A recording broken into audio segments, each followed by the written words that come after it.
بسم اللہ الرحمن الرحیم۔ السلام علیکم ورحمۃ اللہ وبرکاتہ۔ امید کرتی ہوں آپ سب لوگ خیریت سے ہوں گے۔ آج کا جو ہمارا موضوع ہے وہ ہے حضرت شیخ عبد القادر جیلانی رحمۃ اللہ علیہ کی زندگی کے احوال۔ جب آپ نے فتویٰ دینا شروع کیا، علماء ظاہر کی صفوں میں ہلچل سی مچ گئی۔ 26 سالہ نوجوان علم شریعت کی گہرائیوں کو نہیں سمجھ سکتا۔ ایک دنیا دار بوڑھے عالم نے کہا، انہیں حضرت شیخ عبد القادر رحمۃ اللہ علیہ کی نوجوانی سے شکایت تھی۔ وہ علم کو عمر کی زیادتی سے مشروط کرنا چاہتے تھے۔ پھر اس دنیا دار علماء نے حضرت غوث اعظم کے خلاف ایک محاذ بنا لیا۔ شرعی مسائل کا حل پیش کرنا کار طفلان نہیں ہے۔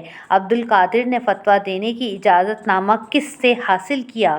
جب عقیدت مندوں نے حضرت غوث اعظم رحمۃ اللہ علیہ سے یہ سوال کیا تو آپ نے فرمایا، میرے اساتذہ میرے علم سے مطمئن ہیں اور ان کا اطمینان ہی میرا اجازت نامہ ہے۔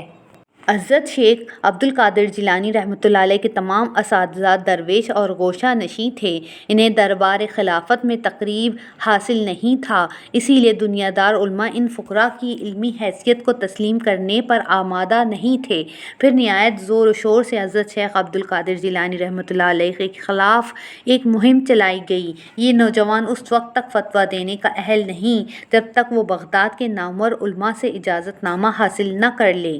اجازت نامہ حاصل کرنے کی ایک ہی شرط تھی کہ حضرت شیخ عبد القادر رحمۃ اللہ علیہ ان علماء کے سامنے پیش ہو کر امتحان کے مرحلے سے گزریں۔ حضرت غوث اعظم پہلے ہی ویرانوں اور جنگلوں میں رہنا پسند کرتے تھے۔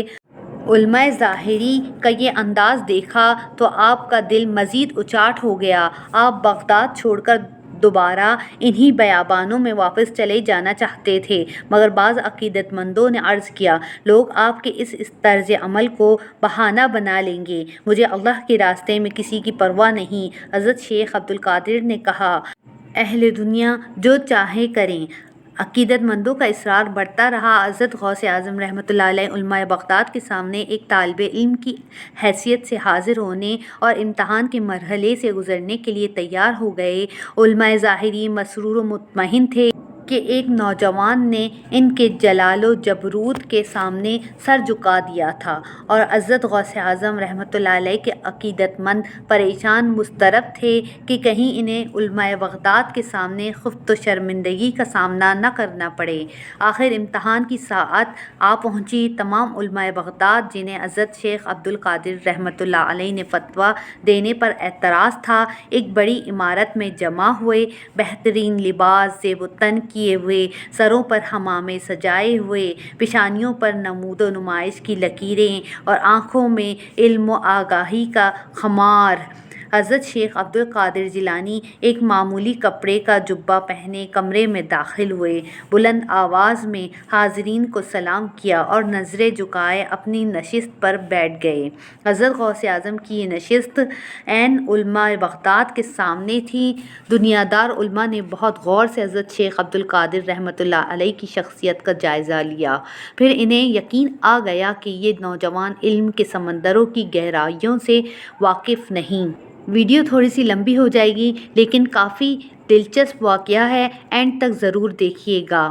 کچھ دیر تک مجلس پر گہرا سکوت طاری رہا۔ پھر حضرت شیخ عبد القادر جیلانی رحمۃ اللہ علیہ نے جھکی ہوئی نظریں اٹھائی اور بہت نرم لہجے میں فرمایا، حضرات، میں اس قابل تو نہیں ہوں کہ کسی امتحان سے گزر سکوں، مگر جب رسم دنیا یہی ٹھہری ہے تو پھر بسم اللہ۔ یہ کہہ کر حضرت غوث اعظم نے امتحان لینے والے علماء کو بہت غور سے دیکھا۔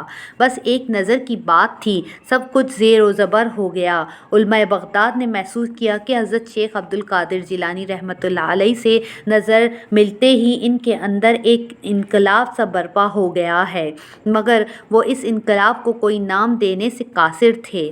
حضرات، آپ سوال کیجیے۔ حضرت شیخ عبد القادر جیلانی رحمۃ اللہ علیہ نے ایک سائل کے انداز میں علماء بغداد سے عرض کیا، آپ کو میرے علم کے کس پہلو پر شک ہے، اس کا اظہار فرمائیے۔ عالم الغیب چاہے گا تو آپ کے سارے شکوک و شبہات دور فرما دے گا کہ ہر حال میں وہی اپنے بندوں کا مشکل کشا اور کارساز ہے۔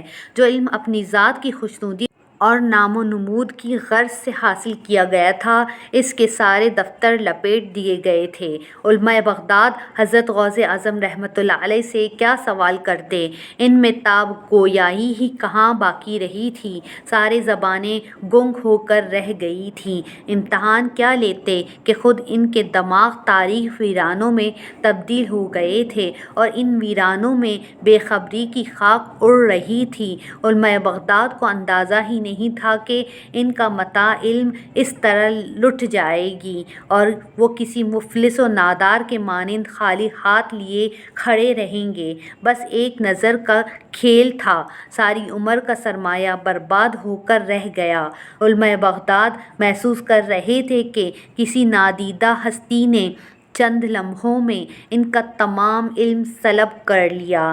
اسی کیفیت کو حضرت امیر خسرو رحمۃ اللہ علیہ نے اپنے ایک مصرعے میں بیان کیا ہے: چھاپ تلک سب چھین لی منہ سے نہنا ملائی کے، وہ تیری ایک نظر کیا تھی کہ جس نے میرے ماتھے سے بت پرستی کی تمام نشانیاں مٹا ڈالیں۔ یہ اس مشہور زمانۂ منقبت کا مصرعہ ہے جو حضرت امیر خسرو رحمۃ اللہ علیہ نے اپنے پیر و مرشد کے محبوب الہی حضرت نظام الدین اولیاء رحمۃ اللہ علیہ کی شان میں کہی تھی۔ اس مصرعے میں اہل ایمان کی روحانی طاقت کا ذکر کیا گیا ہے۔ نگاہ مرد مومن سے بدل جاتی ہیں تقدیریں، سرور کونین حضور صلی اللہ علیہ وسلم کی ایک حدیث پاک ہے: مومن کی فراست سے ڈرو کہ وہ اللہ کے نور سے دیکھتا ہے۔ علماء ظاہری اس حقیقت کو سمجھ ہی نہیں سکے کہ اس وقت حضرت غوث اعظم بھی اللہ کے نور سے دیکھ رہے تھے۔ دنیا کی ایسی کون سی روشنی ہے جو اللہ کے نور کے مقابل ٹھہر سکے؟ نتیجتاً ساری روشنیاں بجھ کر رہ گئیں اور علماء بغداد کے ذہنوں پر اندھیرے مسلط ہو گئے۔ علماء ظاہر کو خاموش پا کر حضرت شیخ عبد القادر جیلانی رحمۃ اللہ علیہ دوبارہ ان سے مخاطب ہوئے: آپ حضرات کوئی سوال کیوں نہیں کرتے؟ خود بھی پریشان ہوئے اور مجھے بھی زحمت میں مبتلا کیا۔ کیا سوال کریں؟ ایسا لگتا ہے کہ علم ہی ہمارے ذہنوں سے رخصت ہو گیا۔ تمام علماء نے بیک زبان کہا: پھر اجازت دیجیے کہ مجھے دنیا میں اور بھی کام ہے۔ یہ کہہ کر حضرت غوث اعظم اٹھ کھڑے ہوئے: تم کہاں جا رہے ہو عبد القادر؟ ہمارا علم تو ہمیں لوٹا دو۔ علماء بغداد گریہ زاری کرنے لگے: ہم تو ایک خالی مشکیزہ ہو کر رہ گئے ہیں، دماغ کے سارے سوتے خشک ہو گئے۔ وہ پانی کہاں گیا جو ہمارے ذہنوں کو سیراب کرتا تھا؟ علماء کی فریادوں سے پوری مجلس گونجنے لگی۔ اس شور و فغاں سے اہل مجلس کو اندازہ ہوا کہ حضرت شیخ عبد القادر جیلانی رحمۃ اللہ علیہ کی نظر پڑتے ہی علماء بغداد کا تمام علم ہی سلب ہو گیا تھا اور امتحان لینے والے خود ایک عجیب و امتحان سے گزر رہے تھے۔ ناقابل یقین منظر تھا، اساتذہ خود ایک طالب علم سے بخشش و عطا کا سوال کر رہے تھے۔ حضرت غوث اعظم نے فرمایا: میں شمشیر برہنہ اور چڑھی ہوئی کمان ہوں، میرا تیر نشانے پر لگنے والا، میرا نیزہ بے خطا اور میرا گھوڑا بے زین ہے۔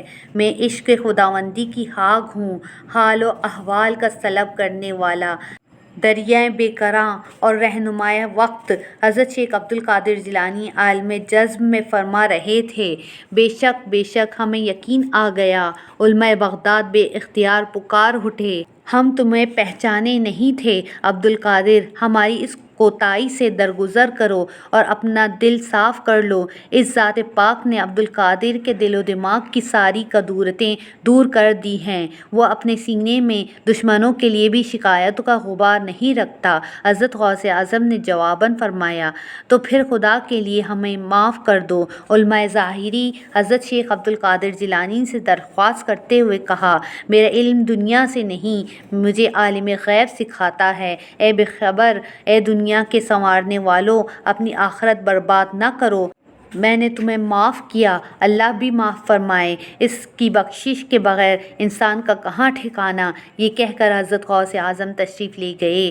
آپ کے جاتے ہی علماء بغداد کے سوئے ہوئے ذہن بیدار ہو گئے۔ دماغ کی تاریخ رہ گزر پر دوبارہ وہی روشنی پھیل گئی۔ اس واقعے کے بعد حضرت شیخ عبد القادر جیلانی رحمۃ اللہ علیہ کے ظاہری اور باطنی علم کی روشنی عام ہو گئی۔ مخالف علماء سرنگو ہو گئے، دشمن قدم بوسی کے لیے حاضر ہونے لگے، مگر حضرت غوث اعظم رحمۃ اللہ علیہ کی دنیا سے بے رغبتی پھر لوٹ آئی اور آپ شہر کی آباد محفلیں چھوڑ کر ویرانوں کی طرف نکل گئے۔